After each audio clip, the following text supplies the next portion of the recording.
Pengertian apa?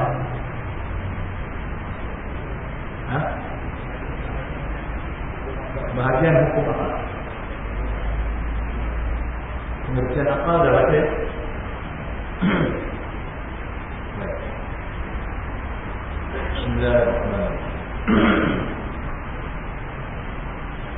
Baik.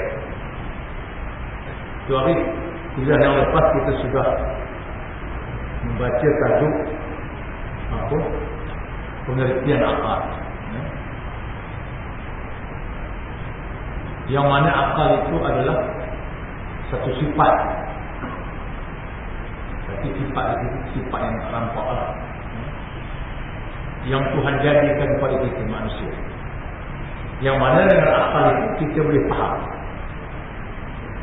Dengan akal itu kita boleh memikir. Dengan akal itu kita boleh menimbang.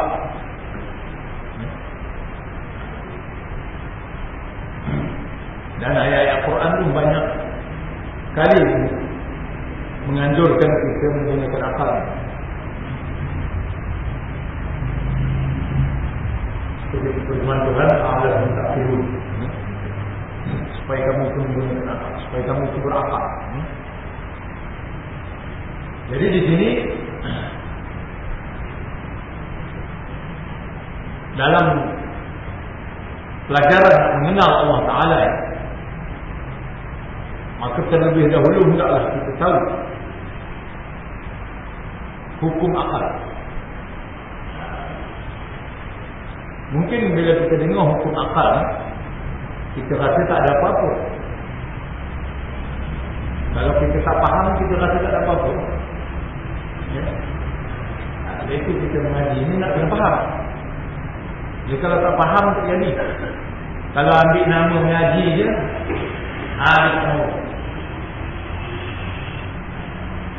dia tujuan mengaji ni dapat ilmu. Maknanya nak menghindarkan diri kita tu daripada jahil. Ya. Itu tujuan kita belajar. Kalau kita belajar tak dapat apa, tak ada faedah belajar. Suka orang buat kebun pisang kan? Dia buat kebun pisang tu nak dapat pisang, nak dapat hasil pisang. Ni tanam pisang tak dapat hasil, tak ada faedah buat kebun, buat mugi, buat penat.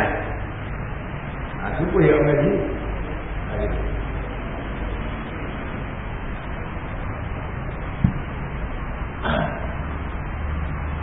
Jadi kita nak faham, bila kita sebut hukum akal, nak membahaskan akal, apa guna kita bahas? tujuan kita faham akal. Tujuannya adalah supaya kita boleh gunakan ilmu akal untuk kita gunakan mengenal Allah Ta'ala. Kalau nak mengenal Allah Ta'ala ni bukan nak cari Allah Ta'ala duduk mana, nak cari rupa dia ke mana, bukan ya? Nak mengenal Allah Ta'ala ni dia kena timbang perkara-perkara, perkara wujud, adanya Allah, ada qidamnya Allah, baqa'nya, mukhalafahnya, qiyamuhu binafsihi, wahdaniyahnya, qudratnya, iradahnya, ilmunya, hayatnya, samaknya, bakar. Tu benda.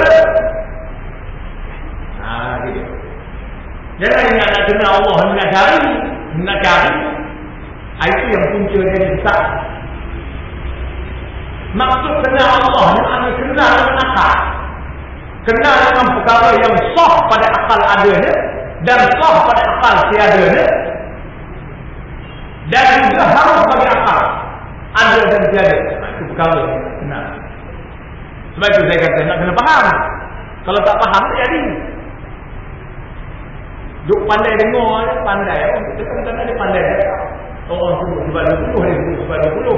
Aku dulu dah belajar sebab 20. Tapi dia tak tanya diri dia belajar. Dia faham, dia faham.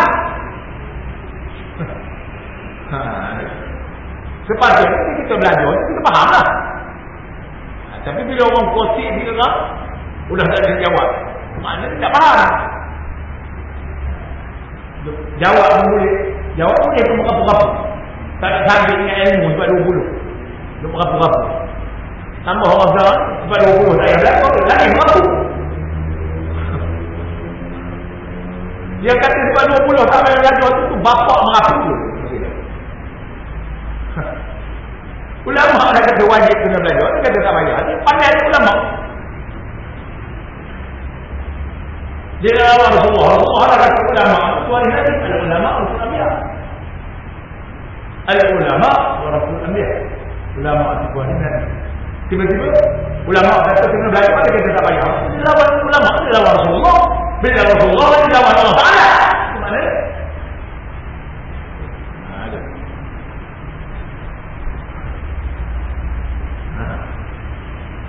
Dia zaman lagi dia kena patok aja ni.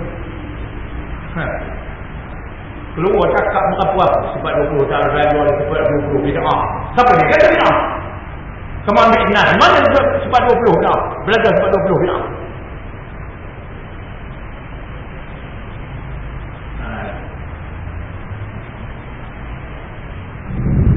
Jadi bila kita nak belajar antara 20 tahun, saya nak terangkan dulu bahawa bukan bermaknanya kita belajar sifat 20 ni. Maknanya sifat Tuhannya 20 kali. Sudah. Bukan hanya 20 kali. Itu sifat Tuhan ni tidak terhingga banyak. Sifat kamalan Allah Ta'ala tidak terhingga banyak. Jadi yang disebutkan dalam Quran 99 namanya. Dan ulama kata yang wajib kena tahu huraian satu persatu 20 kali. Orang tak kata sifat Tuhan 20 tak. Tapi pokok dajjal pandai itu. Pandai itu, pandai kenal orang. Dia kata kenapa nak belajar 20? Sifat Tuhan bukan 20. Siapa dia kata sifat Tuhan 20? Siapa dia kata? Ulama tak kata. Saya yang mengajar tak pernah kata sifat Tuhan 20. Ulama huraian kita ni 20 tu wajib kamu kena tahu huraiannya secara detail, secara terperinci. Yang lain-lain tu wajib juga. Yang ni wajib tahu secara terperinci. Bukan maknanya 20 tu saja. Ni puak-puak Wahabi ni macam-macam. Dia cakap bukan-bukan, tuduh bukan-bukan. Dia ada malah dia. Dia buat cerita sendiri. Dia hasut sana, hasut sini. Jadi ejen Yahudi. Jadi ejen kafir. Orang yang kembang ke bawah hati, dia tak betul dia jadi ejen kafir. Kerana pahaman Wahabi itu di atas oleh British kafir. Nak menggosok umat Islam. Nak menggosokkan akidah umat Islam. Supaya umat Islam tak kenal Tuhan. Itu tujuan. Saya tak peduli orang nak kata apa. Saya berani jawab. Sebab saya tahu betul. Saya tahu dengan jelas cerita macam mana Muhammad Wahab di apa tu dipergunakan oleh British. Itu. Jadi bila kita nak belajar tu, kita faham bahawa bukan sifat Tuhan hanya 20 lah. Yang 20 ni wajib kena tahu dengan dalam detail, dengan dalam huraian. Karena kalau tak betul kalau tahu 20 dalam tak jelas, dia akan berlaku lagi.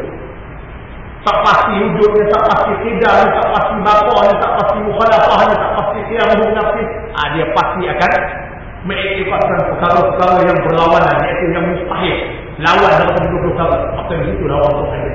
Sebab itu ulama ulah 20 perkara ni, upah 20 perkara ni supaya belajar, supaya jadi supaya jadi penahan daripada mengikatkan perkara tidak layak dengan Allah Ta'ala. 20 perkara ni kena tahu. Wujudnya, qidamnya, baqanya, mukhalafahnya, qiyamnya, binafsi, wahdaniyah, qudratnya, iradat, ilmunya, hayatnya, sama, kebatalan, kalam, sampai kaum umur sekali. Ini jadi ibu dia, ibu. Supuh-suih dalam surah dalam masjid. Dia ada suih, kipah ada suih, lampu ada suih. Tu ada suih, ekon ada suih, macam. Tapi ibu suih pun hamil suih. Untuk suih mati yang mampu tahan. Malah apa tu? Pada habis tak lain. Yang begitu.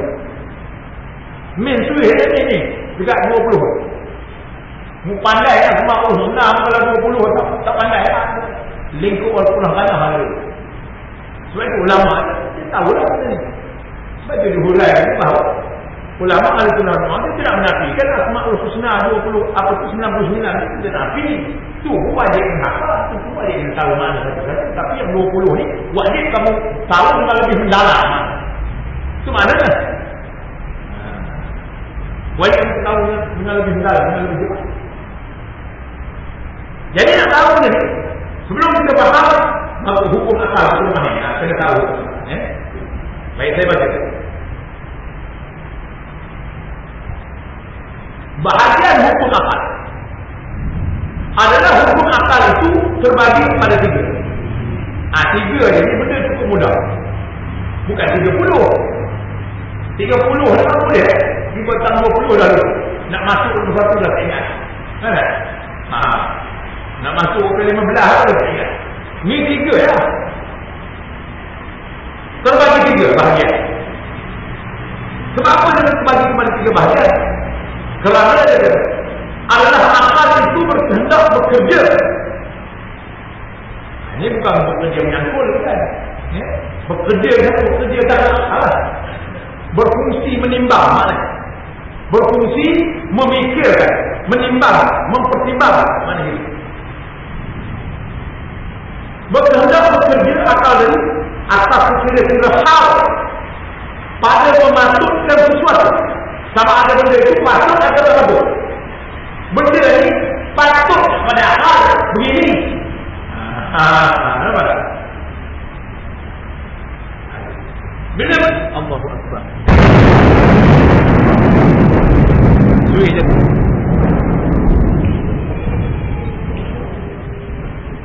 Makwa terus ke?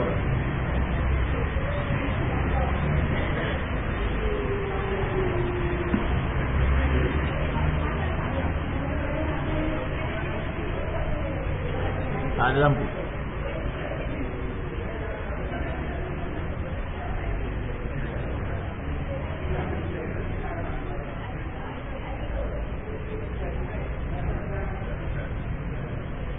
Ada sesuatu.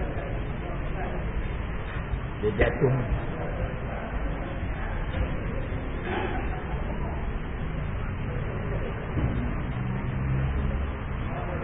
Itu.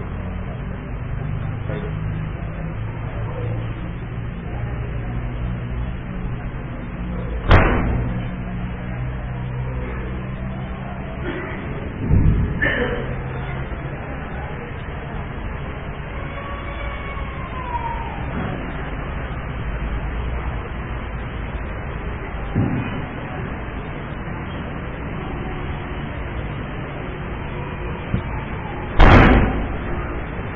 Baik, sama.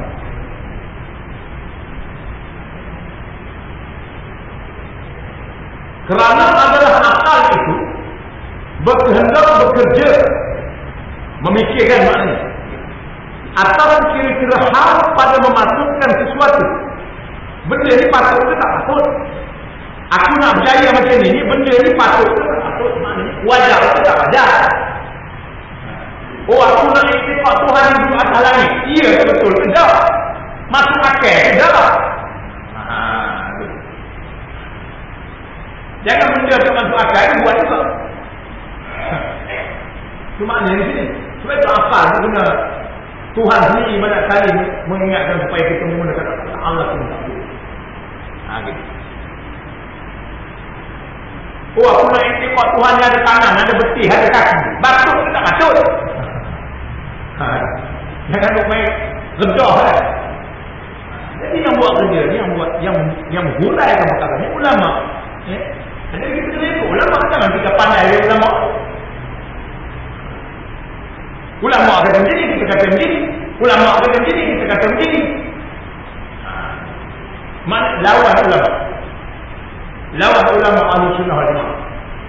Bila lawan ulama, mana lawan semua? Ada. Sebab semua ni dah kata ulama semua ni. Jadi padahal memasukkan sesuatu. Mana orang kata budak-budak sekarang kata logik tak logik. Terima akal tak terima akal. Mana akal malah terima ke tak terima. Di sini akal ni guna. Kalau nak kata Tuhan itu berbilang-bilang 2, 3, masuk akal ke tak masuk akal? Benda ni seperti mana Kristian dia buat Tuhan itu masuk akal ke masuk akal? Dia kata Tuhan benar duduk langit. Tapi iktifak Tuhan duduk langit, iktifak Kristian. Semana orang Islam boleh iktifak Tuhan duduk langit? Ya iktifak Tuhan duduk langit ni Fir'aun, orang Kristian. Kalau orang Islam umum dia tidak iktifakkan Tuhan. Tuhan itu tidak ada tempat lagi. Tidak ada tempat lagi. Kerana dia bukan jin dan bukan Allah.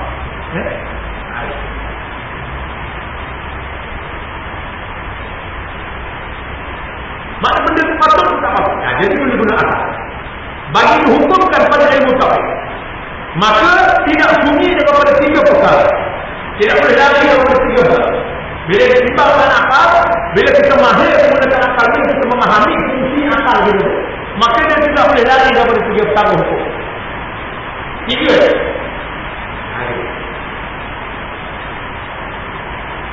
Iaitu menghukumkan mesti ada, ataupun menghukumkan mesti tiada, ataupun menghukumkan boleh jadi ada, boleh jadi tiada. Ada 3. Ini kita faham dulu. Sebelum nak faham dulu tidak apa yang ini kita faham. Jadi akal itu bila berfikir, mesti dia menghukum perkara itu sah seadanya, ataupun sah setiadanya, ataupun boleh jadi ada, boleh jadi tiada. Dia cerita sebenarnya ada dengan tak ada. Sama ada sah ada, ataupun sah tiada, ataupun boleh jadi ada, boleh jadi tiada.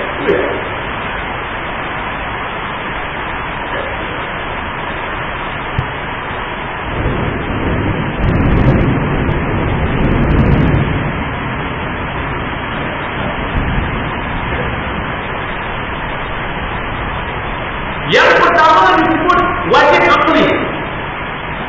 Wajib berfungsi akal. Bukan wajib syarak dah. Jangan ingat wajib syarak dah. Orang buat undang-undang dalam raya wajib pakai satu seleda. Itu wajib undang-undang. Dalam syariat ada hukum fiqh tak ada pakai wajib. Pakai satu seleda pun wajib. Tak ada hukum lagi tak pakai satu seleda. Dosa. Tak ada. Tapi yang kita wajib itu wajib di undang-undang dalam raya. Pakai pun sama, kena bayar kompang. Kita nak kita kata wajib ni nak kita ingat syarak je. Jadi di sini wajib akal maknanya bukan wajib syarak. Wajib perkara yang tidak diterima akal akan tiada. Maknanya hakikatnya mesti menerima ada. Itu maknanya. Bila kata wajib akal, wajib pada hukum akal, perkara itu sah ada dan tidak diterima akal tiada selama-lama. Mana betul tak? Sampai bila? Kalau kata wajib ada, seperti contoh ada contoh. Yang demikian apa yang dikatakan wajib bagi Allah Ta'ala bersifat tidak. Maksudnya ialah mesti ada Tuhan yang bersifat tidak. Itu maksud dari sini.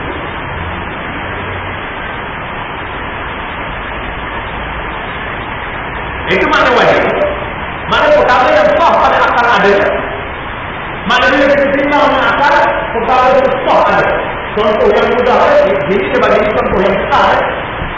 Dia bagi contoh yang mudah seperti satu separuh daripada dua. Satu separuh daripada dua. Maksud itu wajib. Wajib dikatakan. Pergi tanya ada buku mana, pergi tanya ada buku matematik mana, pergi tanya ada satu. Selama-lama dia memang satu separuh daripada dua. Tak ada hari ini jawabnya satu separuh daripada dua, besok lain pula jawabnya dah. Sampai bila-bila macam tu lah. Satu itu tetap separuh daripada dua. Itu wajib lah. Itu mana wajib? Contoh macam tu lah. Mana pertimbangan akal sah begitu. Kalau orang kata lain daripada itu jawabnya, maka tak diterima. Kalau orang kata satu separuh daripada tiga, tak masuk. Kerana satu itu akal tetap separuh daripada tiga. Selama-lama begitu. Sebab dia kata di sini, yang dikatakan wajib akal itu, kalau yang tidak diterima akal akan tiada. Hakikatnya mesti menerima ada. Cuma wajib. Kemudian yang kedua itu mustahil, yaitu perkara yang tidak diterima akal tiada. Perkara yang tidak diterima akal ada. Ya, ada tiada. Perkara yang tidak diterima akal ada. Manakala orang kata benda itu ada, tak terima. Hakikatnya mesti menerima tiada. Hakikatnya mesti benda itu tidak bisa. Seperti contoh-contohnya, orang kata satu separuh daripada tiga. Ini mustahil. Satu separuh daripada tiga. Ini mustahil. Akal kita tak terima ni. Mesti tidak bisa. Selama-lamanya tak akan diterima. Maknanya sah pada akal selama-lamanya tak akan diterima benda itu. Sah pada akal tiada selama-lamanya. Itu mana itu? Yang itu mustahil asli itu perkara yang tidak diterima akal ada. Hakikatnya mesti menerima tiada. Yang demikian contohnya, apakah yang dikatakan mustahil Tuhan Maha, maksudnya tidak sekali-kali diterima akal bahawa Tuhan itu Maha.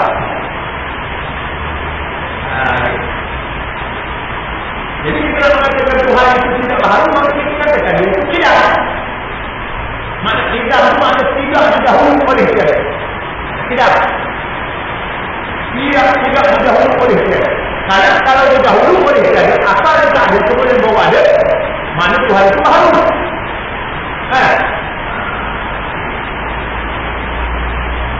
Nanti kita kembang harapan apa dalil Tuhan itu tidak. Bila kita marah cepat-cepat lembut, kena mengaji kan? Itu hakikat mustahil. Maksudnya wajib tadi sah menerima ada selama-lamanya. Mustahil maksudnya sah tiada selama-lamanya. Ya? Yang ketiga boleh disebut harus asli.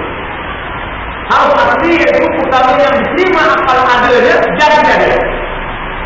Ada pun jadi, tak ada pun boleh jadi. Yang wajib tadi ada saja. Kalau orang kata tak ada, tak terima. Yang mustahil pula tak ada saja. Tetap tak ada. Kalau orang kata tak ada, tak terima. Harus boleh jadi dulu. Ada pun boleh jadi, tiada pun boleh jadi.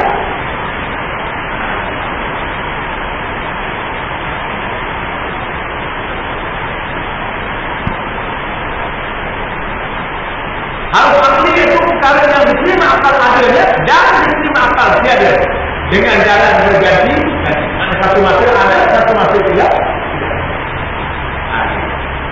Hakikatnya boleh menerima ada dan tiada. Seperti keadaan seorang itu ada kalanya boleh dia berdoa dan ada kalanya boleh dia di tubuh begini. Kalau orang kata kali itu berdoa boleh jadi. Kalau orang kata kali itu dia boleh jadi. Kalau orang kata kali itu kalau boleh itu berdoa tidak dia tidak. Ini tak masalah. Gitu. Kalau dia kata seorang itu kadang berdoa kadang dia itu hak. Kadang dia berdoa kadang dia diam itu hak. Kalau orang kata berdoa mudah dia mudah ini tak. Itu mustahil. Karena hakikatnya wajib dia menerima salah satu. Itu sama ada gerak atau di itu wajib.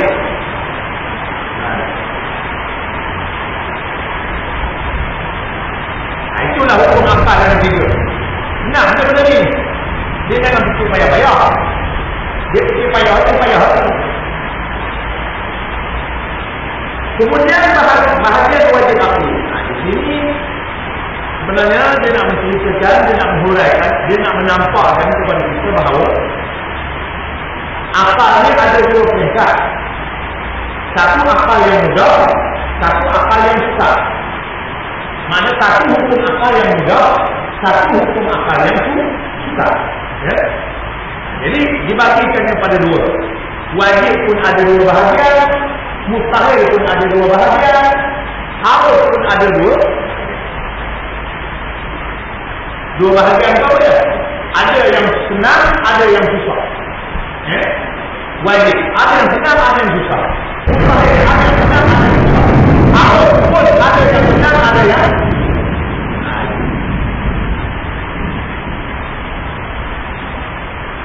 adalah wajib akli itu terbagi dua. Yang pertama wajib akli daruri, yaitu senang atau mudah. Yaitu macam mana? Contohnya menghukumkan sesuatu itu tetap adanya dengan tidak berkehendak kepada bahasan. Mana nak menghukumkan sesuatu itu tetap ada, tak payah bahas. Ya? Tidak berkehendak kepada bahasan dan tak payah mendirikan dalil dan kenyataan. Seperti mana? Menghukumkan satu itu tetap paruh daripada dua. Nak otak kita nak fikir yang mana? Satu itu separuh daripada dua, tak payah, tak susah. Benda ini boleh dipaham dengan mudah.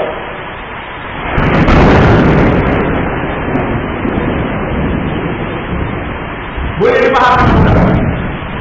Maknanya tak payah tanya dalil.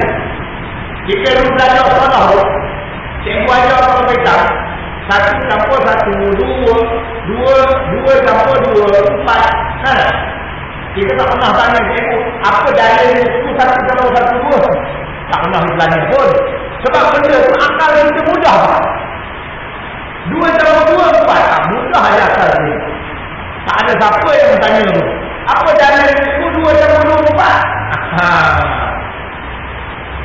Makna tak payah tanya dalil. Kalau benda itu mudah. Makna sekali kita boleh fikir, dia boleh faham. Ya? Sekali masuk ke Allah, dia boleh faham. Tak payah tanya dalil. Tak payah berubah banyak-banyak. Tak payah tanya, kalau gini, kalau gini, kalau gini, tak payah. Itu yang dipanggil perkara daruri, perkara yang mudah. Ya? Yang pertama. Yang keduanya wajib akli nazari, yaitu menghukumkan satu itu tetap ada juga, ada hukum wajib. Ya? Dengan berkehendak kepada fikiran dan bahasa. Yang ini kena ada fikiran, kena ada dalil, kena ada alasan, kena ada bahasa. Nak menghukumkan satu itu tetap ada, dia kena ada bahasa. Maka ini dia panggil nazari. Perkara yang kena timbang dengan akal, kena masuk pemikiran.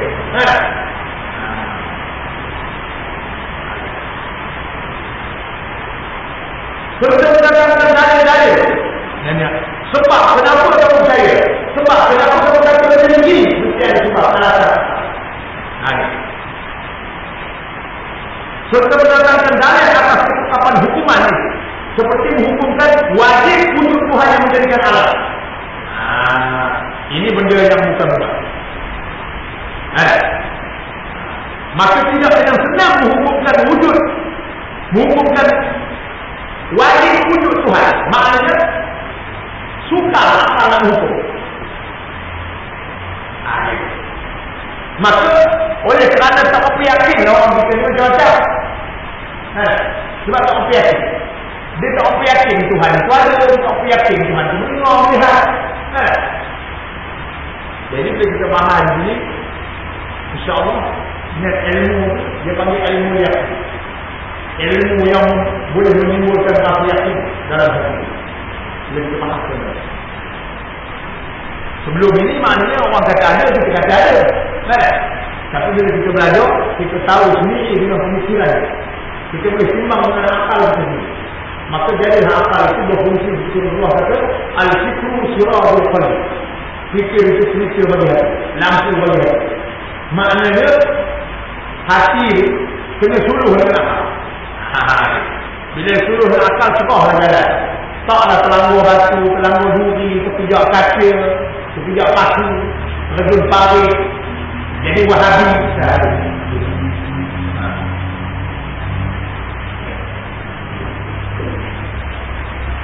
Itu nak bagi tu. Kalau tidak, kita nak orang ke? Orang kata ada, tak apa benda yang ada, tak. Di sini maknanya kita bahaskan. Maka tidak senang menghukumkan wajib wujud Tuhan. Maksud wajib dan mesti akal. Bukan wajib salah, ini wajib mesti akal. Sah pada akal mengatakan Tuhan itu ada. Apa alasan? Diam alasan. Sah kamu kata.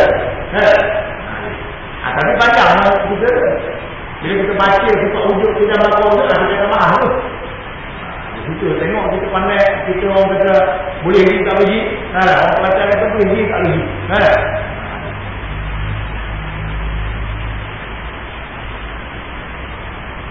Maka tidak akan senang menghukumkan wajib untuk Tuhan itu, melainkan diadakan bahasa dan mendirikan dalil.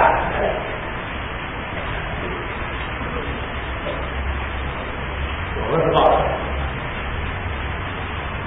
ingatkan itu iman itu. Baik, itu yang wajib akli. Yang mustahil pun sama juga. Cuma ubah hukum dia. Ubah hukum daripada wajib ke mustahil. Daripada mustahil ke haram. Dan ceritanya wajib ada dua bahagian, yang senang dan yang sukar.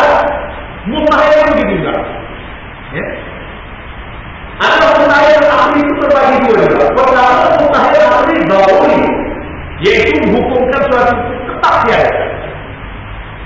tetap tiada dengan tidak berkehendak kepada bahasa dan mendirikan dalil. Seperti mana? Menghukumkan tidak terima akal satu untuk separuh orang tiga. Akal tak terima.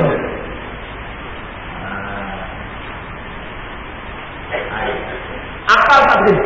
Kalau kata satu untuk separuh orang tiga tak terima. Gitu pun siapa? Orang kata sah ni masuk air.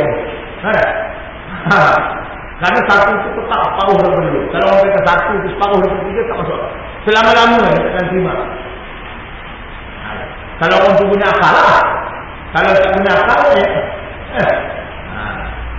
nak kena Tuhan, kena guna akal.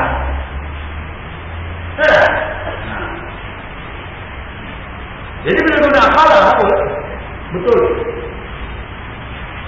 Sah Tuhan itu ada, sah Tuhan itu tidak, sah Tuhan itu apa, sah Tuhan itu mukhalafah, Tuhan itu.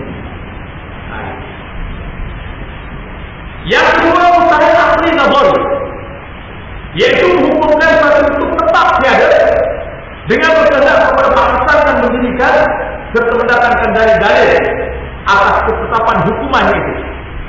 Seperti nak menghukumkan tidak diterima akal, ada yang mengutu bagi Allah. Tidak mudah. Tidak ada mudah. Itu contohnya lah. Kita nak katakan bahawa tiada Tuhan melainkan Allah. Tidak ada sifat Tuhan melainkan Allah. Maka kamu kena berbukti ya. Benda yang berkata. Sebab itu Tuhan kata syahidallahu annahu la ilaha illahu wal malaikatu wa ulul ilm. Allah Ta'ala jadi saksi tidak ada sifat ketuhanan melainkan dia. Dan malaikat juga jadi saksi bahawa tiada ketuhanan melainkan Allah Ta'ala. Dan naik saksi juga orang yang mempunyai ilmu wa ulul ilm. Pertama Allah Ta'ala sendiri, kedua malaikat, ketiga orang yang mempunyai. Maka sudah itu orang yang punya ilmu ini pertama-tama sekali itu para nabi dan rasul dan para sahabat dan para ulama dan salihin musyrikin dan para orang yang ada ilmu lah.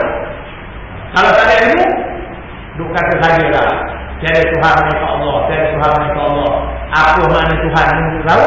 Apa sebab dia kata Allah Tuhan yang tak tahu? Apa benda yang Allah tu pun dia pun tak tahu. Allah tu Yahudi pun tahu sebut. Orang ada mulut dia sebut lah. Ni yang Tuhan kata wa minan nas man yaqulu amanna billahi wa bil yawmil akhir wa ma hum bimu'minin. Di kalangan manusia itu banyak yang mulut yang mengatakan dia beriman dengan Allah dan hari kemudian, tetapi sebenarnya dia tidak beriman dalam hati. Kerana iman itu bukan duduk mulut, iman itu duduk di. Maka nak menetapkan, nak mensabitkan segala aqaidul iman, dia panggil aqaidul iman di sini, ya. Maka bukan senang. Gitu. Nak membuktikan hujah yang dikatakan la ilaha illallah wahdahu la syarika. Tidak ada sifat ketuhanan melainkan Allah, yang tidak ada sekutu bagi, yang tidak ada menyamai, yang tidak ada menandingi, yang tidak ada menyerupai. Maka tidak akan mudah menghukumnya. Cakap memang mudah, tapi nak menghukum, nak membukti, nak memperjelaskan, maka bukan benda yang dia masuk dalam perkara yang nazariyah. La ilaha illallah wahdahu la syarika lahu. Nak kita ni la ilaha illallah Ustaz, dia masuk dalam perkara yang nazariyah. Itu perkara yang perlu kepada bahasan yang panjang, bawakan dalil dan bukti. Apa bukti kamu kata bahawa tiada sifat ketuhanan melainkan Allah?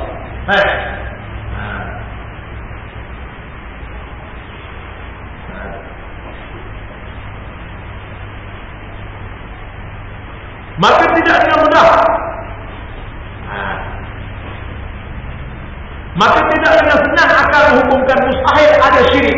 Iaitu mustahil, maka tidak diterima akal ada yang menyekutu bagi Allah Ta'ala, melainkan dengan diadakan bahasan dan mendirikan apa dalil, apa bukti.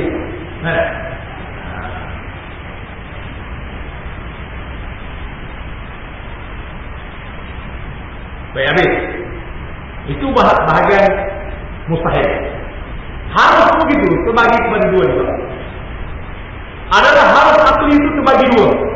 Pertama, harus akli daruri, itu yang mudah. Iaitu menghukumkan sesuatu itu boleh diterima ada dan tiada. Ada yang boleh jadi, tiada yang boleh jadi, dengan jalan berganti-ganti. Dengan tidak berkehendak kepada bahasan dan mendirikan dalil. Kerana benda ini benda daruri. Seperti menghukumkan keadaan seorang itu, pada tubuh badan seorang itu, ada kalanya dia bergerak, ada kalanya dia diam. Maka ini tidak ada, ini tidak besar, ya. Kerana benda ini dapat disaksikan dengan mata. Memang dapat disaksikan dengan mata, bahawa nampak disaksikan dengan mata, bahawa seorang kadang dia bergerak, kadang dia diam. Kalau orang kata bergerak, kepalan itu pun boleh, ya. Kalau orang kata kepalan itu diam pun boleh, ya. Ayat tidak sukar. Yang sukar apa dia? Bahagian yang kedua iaitu harus akli nazari, iaitu menghukumkan sesuatu itu boleh dijadikan atau tidak boleh dengan berkehendak kepada bahasan dan mendatangkan dalil-dalil. Seperti macam mana? Memberi Tuhan orang Islam yang tidak beramal itu pahala. Ini tidak ada mudah. Kenapa? Karena dalam Quran Tuhan dah kata innal abrara lafi na'im wa innal fujjara lafi jahim. Orang yang baik-baik akan duduk dalam surga yang penuh dengan nikmat, orang yang jahat-jahat akan duduk dalam neraka yang menjulang api. Baik. Maka Apa hujah orang nak katakan bahawa harus Tuhan memberi pahala kepada orang yang tak beramal? Sedangkan Tuhan kata ahsantum li anfusikum wa in asatum falha. Kalau kamu buat baik, kamu akan dapat pahala baik. Kalau kamu buat jahat, kamu akan dapat pahala. Apa alasan kamu pula mengatakan bahawa orang tak beramal pada orang lain? Maka ini tidak mudah untuk menghujah. Ya? Maka tidak dengan senang akan menghukumkan hal itu harus. Mana boleh jadi. Melainkan dengan diadakan bahasan dan dalil-dalil yang menunjukkan harus pada Tuhan memperlakukan seperti ini. Ya? Ditimbang dengan akal, Tuhan hanya harus melakukan itu. Harus Tuhan kekal dalam dunia ini tak kiamat-kiamat harus. Kenapa? Karena mendidik kepada kekuasaan Allah Ta'ala. Karena Allah Ta'ala tidak ada siapa yang mengakhir. Maka harus. Harus juga kalau ada kiamat, saya tak mahu bangun. Harus. Tak mahu bangun dalam ini. Tak ada hisab. Tak ada yang bermasyarakat. Tak ada. Harus. Harus di sisi Tuhan. Harus seperti akal. Saya kata ini harus seperti hukum akal. Tapi segi syaraknya dah. Segi syaraknya Tuhan dah bagi tahu dah. Kamu akan dimatikan, kamu akan dihitung ke mana. Maknanya pertimbangan akal ni dia kena lepaskan kepada syarak. Kena lepas terus. Ya? Baru kita boleh faham apa itu pertimbangan. Jadi di sini maknanya bila dibahaskan jangan bersegi hukum akal harus Allah Ta'ala berlaku. Akan tapi dia berzina harapnya tidak boleh. Karena akal menilai kepada kekuasaan Allah. Karena di atas Allah Ta'ala, kerja Allah Ta'ala harus dia memperbuat, harus dia tahu. Karena tidak ada siapa memaksa. Karena akal memandang. Karena kita Allah Ta'ala itu harus dia buat, harus dia tak buat. Mana tidak wajib dia buat. Tapi dia dah bagi tahu dah bahawa aku tidak mungkin janji. Inna Allah la yukhlifu al-mi'ad. Allah Ta'ala tak tidak. Dia akan laksanakan segala janji. Tapi dipandang daripada segi keharusan Tuhan buat atau tak buat itu adalah pada sifat harus. Satu, iaitu harus dia buat, harus dia tak. Dan harusnya ada hukum akal. Ya? Bukan hukum salah. Bukan harus salah, ini harus akal.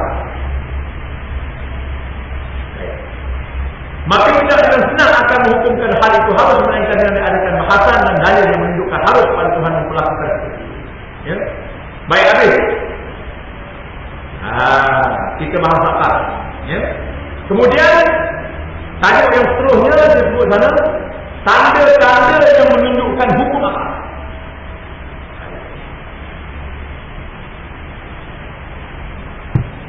Ini sebenarnya dengan kita ni cara nak baca kitab, cara nak faham kitab, ayat dalam kitab. Jangan besok bila kita baca dia tulis sana hukum akal pergi faham hukum syarak. Dia tulis sana hukum syarak pergi faham hukum akal.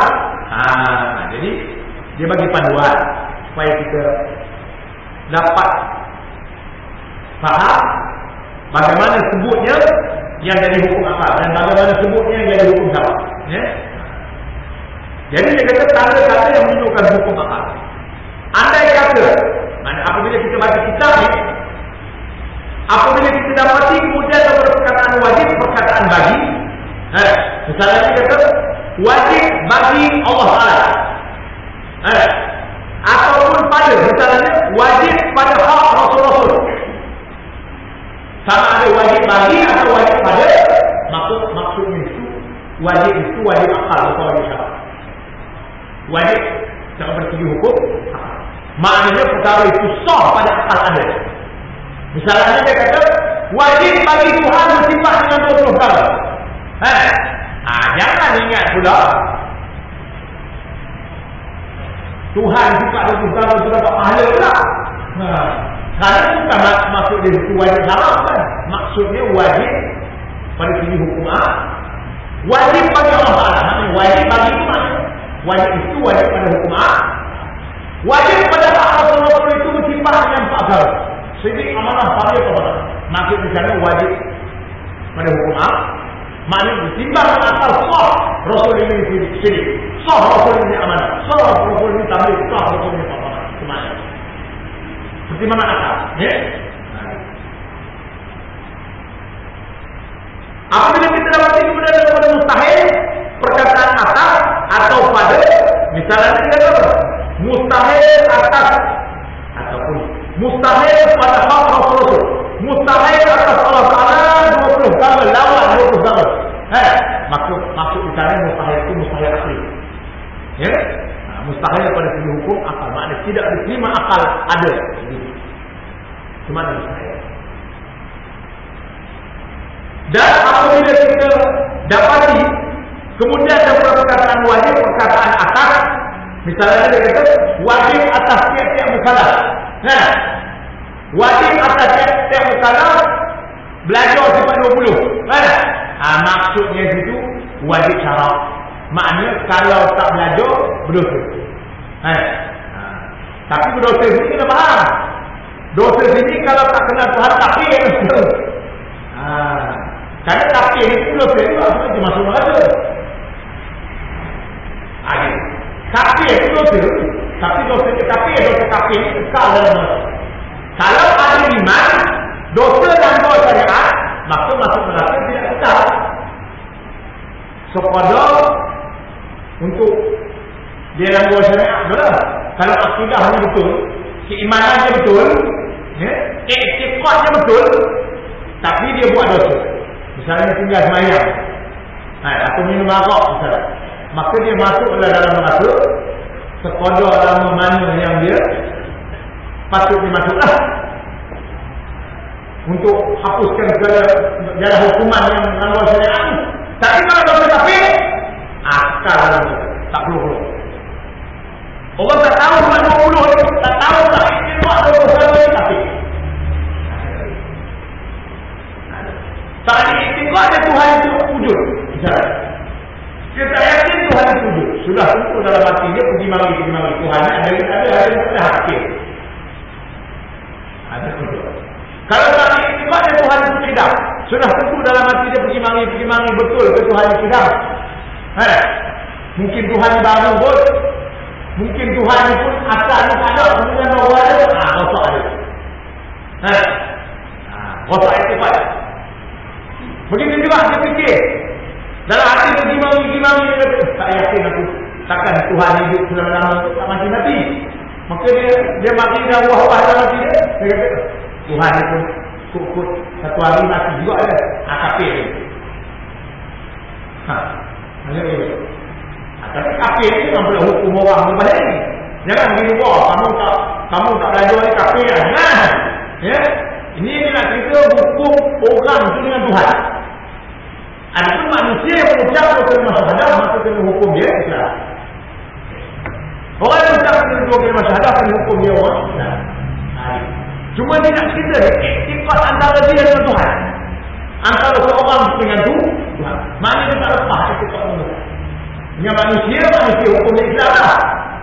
Mati tangan tubuh orang Islam, boleh makan putih dah. Boleh nikah orang Islam, maknanya sesama manusia tak. Tapi dengan Tuhan, kalau iktikad tak betul, kafir masuk neraka. Sekal selama-lamanya. Ini yang dibahas oleh ulama dalam kitab. Jadi saya bawa keluar, saya kejelas. Jangan marah saja, saya baca ini.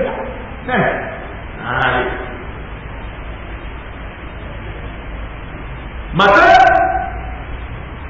wajib syarat maknanya perkara yang dibuat dapat pahala, yang ditinggal dapat dosa. Dalam akidah, kalau kamu iktikad, maka dapat pahala beriman, ya, jadi orang beriman. Dan kalau iktikad jadi wasail.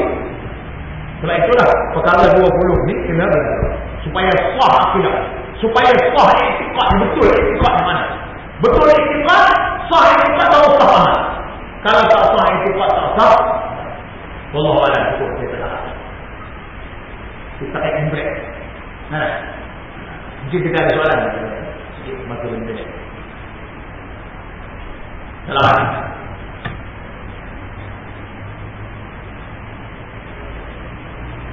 Ada soalan? Ada soalan saya umum orang ada saudara baru.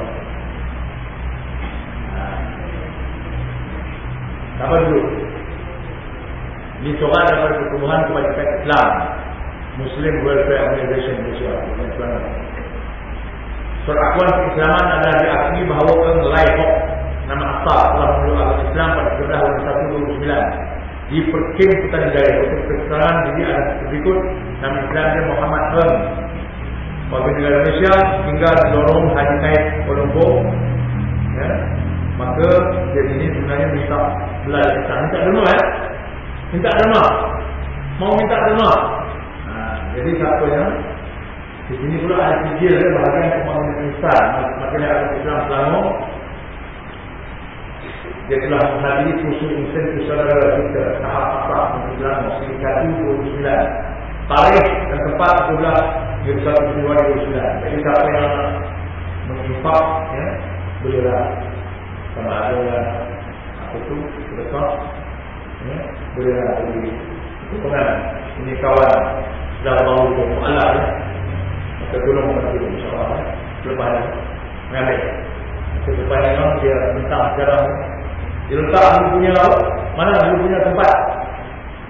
Tu apa nama tak ajarah, tak ajarah nanti orang tu.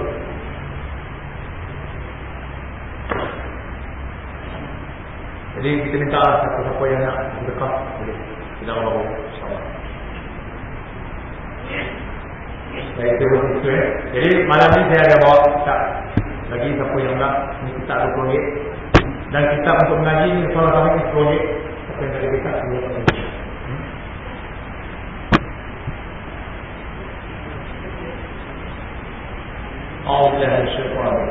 Bismillahirrahmanirrahim. Alhamdulillah Rabbil Alamin. Wassalatu wassalamu ala sayyidina Muhammad asyrafil anbiya'i wal mursalin wa ala alihi wa sahbihi ajma'in. Allahumma inna na'udzubika min 'ilmin la yanfa' wa qalbin la yakhsha' wa 'amalin la yanfa' wa du'a'in la yusma'. Allahumma arina al-haqqa haqqan warzuqna ittiba'ahu wa arina al-batila batilan warzuqna ijtinabah. Allahumma ij'al jam'ana hadha jam'an marhuma wa tafarraqana min ba'dihi tafarruqan mubarakan mahshuma.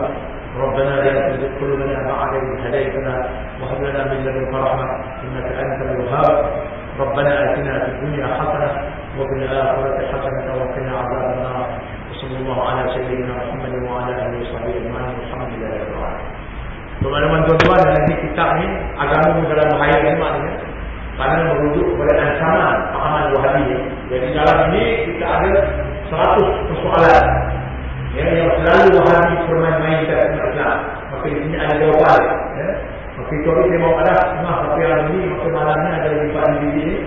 Maka boleh dapat segala jawapan untuk mematahkan hujah-hujah Wahabi. Kerana Wahabi ini adalah ciptaan British. Maka British berkuasa dulu untuk merosak agama Islam. Maka dia mau hujah-hujah yang berkontak.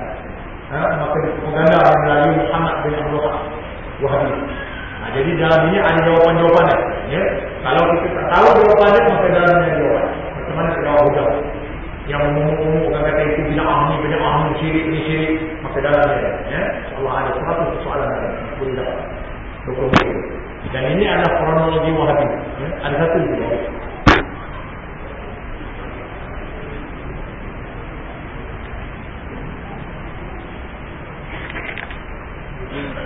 Itu ada satu.